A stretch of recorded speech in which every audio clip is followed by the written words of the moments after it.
rubs me the wrong way, a camera. It's a frightening thing. Cameras make ghosts out of people. So said Bob Dylan once upon a time. His feelings are emblematic for a much larger trend, a trend relating to how we, as consumers, relate to our media objects.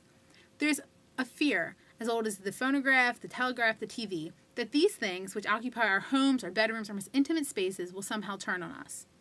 Ghostwatch, the 1992 BBC horror mockumentary, taps into these fears, scaring generations of British children for life, and supposedly causing post-traumatic stress disorder in at least 2 watchers. Complaints following the Halloween broadcast were brought to the Broadcasting Standards Commission, who stated the BBC had a duty to do more than simply hint at the deception it was practicing on the audience. In Ghostwatch, there was a deliberate attempt to cultivate a sense of menace. But why? Granted, a cross-dressing, child-molesting ghost is pretty damn scary, but why such a public outcry after the broadcast? I would argue, bolstered by Jeffrey Sconce's work in haunted media, electronic presence from telegraphy to television, that Ghostwatch is symbolic for society's struggle with its media. Sconce writes, with the rise of networks, liveness in radio and television meant joining a vast invisible audience as it occupied the shared, electronically generated worlds of national programming. Ghostwatch stands on a similar precipice, with the increasing widespread access to the internet and a new frontier for collective intelligence. These developments haunt, pardon the pun, the context for Ghostwatch. As a studio is besieged by supernatural occurrences, the Doctor says, we've created a seance. All the watchers across Britain have joined together through their group togetherness, through their television watching, and unleashed evil. Sconce writes of the television show The Outer Limits, that it suggested that America might find the new frontier itself to be a terrifying vacuum, an annihilating and discorporate void accessed through television. Similarly, Ghostwatch explores these same fears. Perhaps our growing technological connection will tear us apart and not only threaten our safety, but manipulate this technology to abuse us. The supernatural manipulation of time and footage is a literal rewriting of the famed Outer Limits intro. Do not attempt to adjust the picture.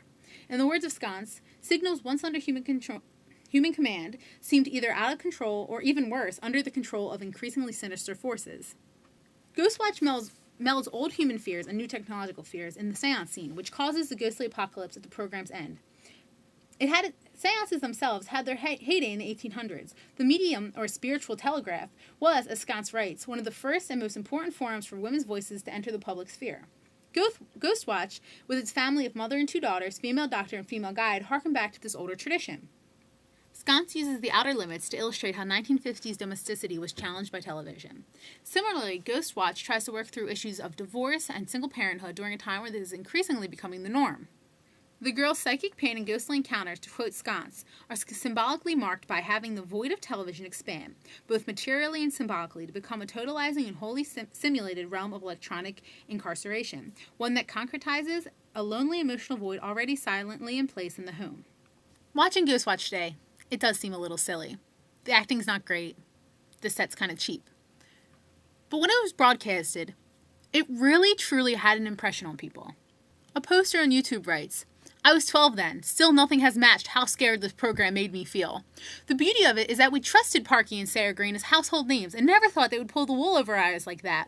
Today it would never be rethought to the extent of having a kids' TV presenter involving with a child molesting ghost. That must have caused most of the complaints.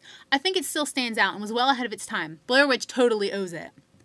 Another poster writes, 14 years old at the time, and my mate was staying over. We both ended up on the end of my bed hugging each other. At this point, we're waiting for the fucker to burst out the TV. I've never been so scared in my life. Truly brilliant.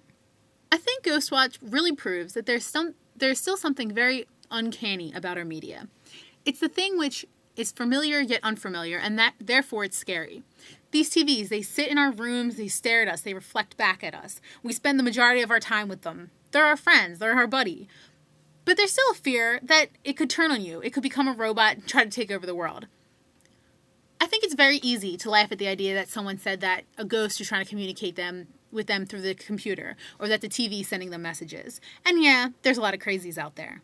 I can't help but thinking there has to be something to it, if only symbolically. There are these fears that will entertain ourselves to death. Then there's like the Wall-E syndrome, that we'll all become these beings that are just stuck in these chairs and can only watch TV. That somehow TV will take over, that we'll no longer be in charge of our media will be in charge of us.